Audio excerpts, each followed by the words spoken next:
Hello Taurus! Welcome to Empress Channel. Ito yung Taurus for today mo. Ito, hingi tayo ng message from the universe, Taurus, for today. Follow through. Ayan. And, ayan. Stop, drop, and ground. Okay. Okay. So, parang take it easy. Parang ganun ang dating nito. Take it easy. Stay grounded. Parang ganun. Why? So, hingi tayo. Bakit follow through and stop drop for Taurus for today? Okay. Ayan. Page of Wands, Nine of Swords, Two of Wands.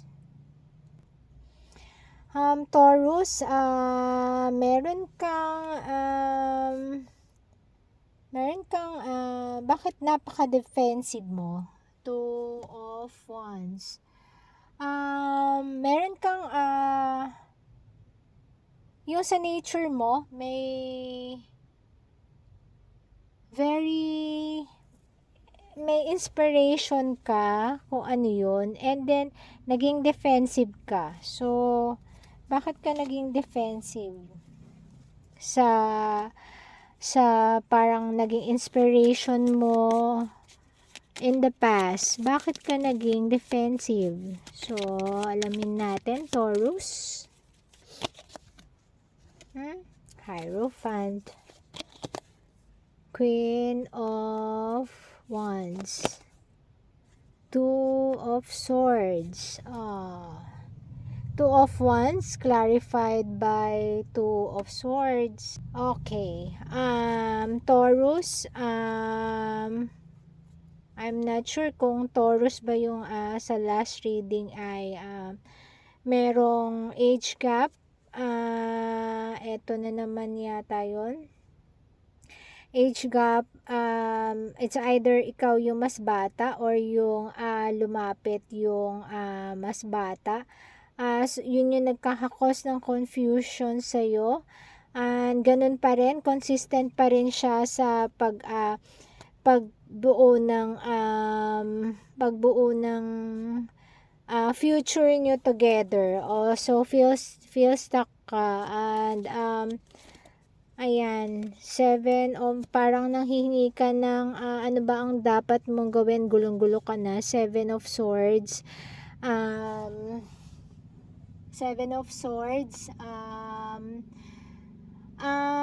parang tingnan natin, ha? Kasi, okay, hingi pa tayo bago ako ayan, Hermit.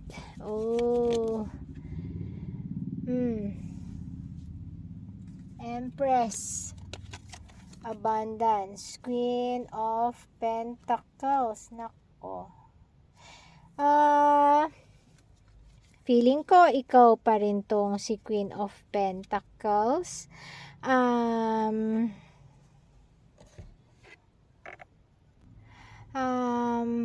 Syempre, Empress energy, beautiful, nurturer, nasa kanya na lahat. So, Taurus, Libra energy, meron ding Aries, Leo, Sag, meron ding Taurus, Virgo, Capricorn, pwede ring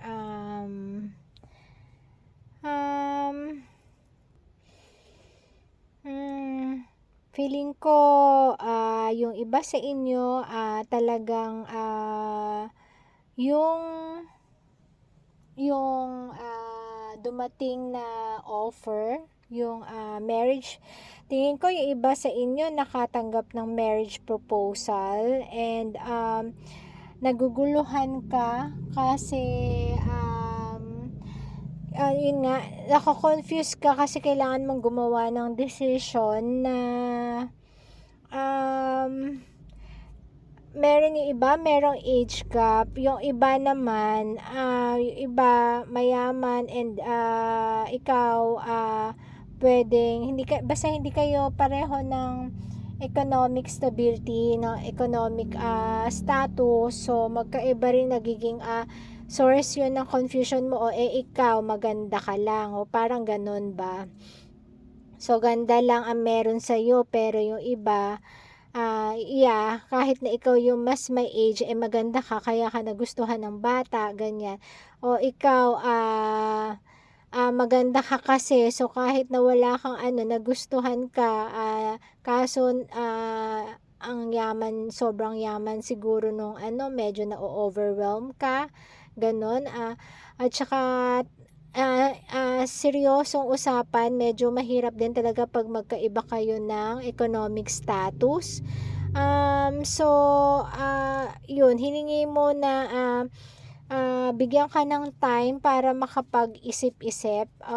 So, ayan, ang dito, tandaan mo ito, follow through and stop, drop, and ground. So, stay grounded. Huwag kang ma-overwhelm sa mga status ng buhay. Kasi, hindi naman yan ang magiging factor talaga ng pagsasama nyo eh. Ang at the end of the day, kayo pa rin kung masaya kayo, regardless ng economic status. So, kailangan yan. Pero, yun, kung masaya kayo, ganun, kung feeling nyo full, kontento kayo pag magkasama kayo, yun naman ang mahalaga, di ba?